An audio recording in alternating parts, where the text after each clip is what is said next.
গত মাসে ইরান ও আমেরিকা ইসরায়েলের মধ্যে শুরু হওয়া উত্তেজনা মধ্যপ্রাচ্যকে সংকটে ফেলেছে।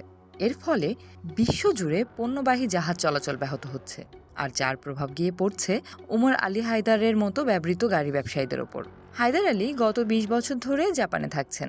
সেখানে তিনি দক্ষিণ এশিয়া, মধ্যপ্রাচ্য ও আফ্রিকায় ব্যবহৃত গাড়ি রপ্তানি করেন।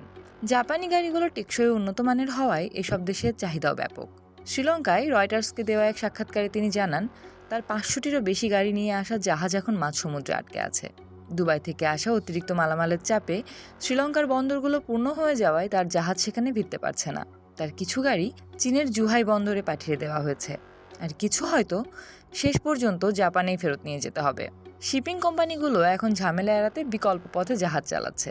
হায়দার আলী বলেন, আকাশপথে গাড়ি পাঠানো একটি উপায় হতে পারে, কিন্তু অতিরিক্ত খরচের কারণে তা সাধারণ মানুষের পক্ষে সম্ভব নয়।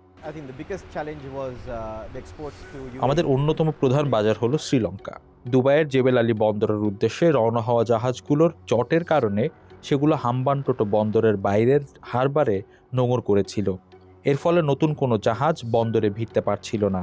আমাদের প্রায় ৫০০টিরও বেশি গাড়ি আসার কথা ছিল, যা এই বন্দর জটের কারণে আটকে যায়। জাপানি শিপিং লাইনগুলোও শ্রীলঙ্কায় নতুন জাহাজ পাঠাবে কিনা তা নিয়ে দ্বিধায় ছিল। তবে স্বস্তির বিষয় হলো, গত কয়েক সপ্তাহে এই সমস্যার সমাধান হয়েছে, কিন্তু এর ফলে এখন প্রচুর শিপমেন্ট জমে গেছে। এই কারণে শ্রীলঙ্কায় পণ্য পাঠানোর জন্য পর্যাপ্ত জায়গা পাওয়া যাচ্ছে না। এই সংকট কেবল হায়দার আলীর নয়, বরং জাপান ও দক্ষিণ কোরিয়ার হাজার হাজার ছোট ব্যবসায়ীদের ওপর প্রভাব ফেলছে।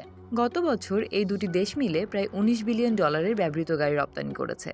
দক্ষিণ কোরিয়া থেকে রপ্তানি হওয়া গাড়ির ১/৩ যায় মধ্যপ্রাচ্যে।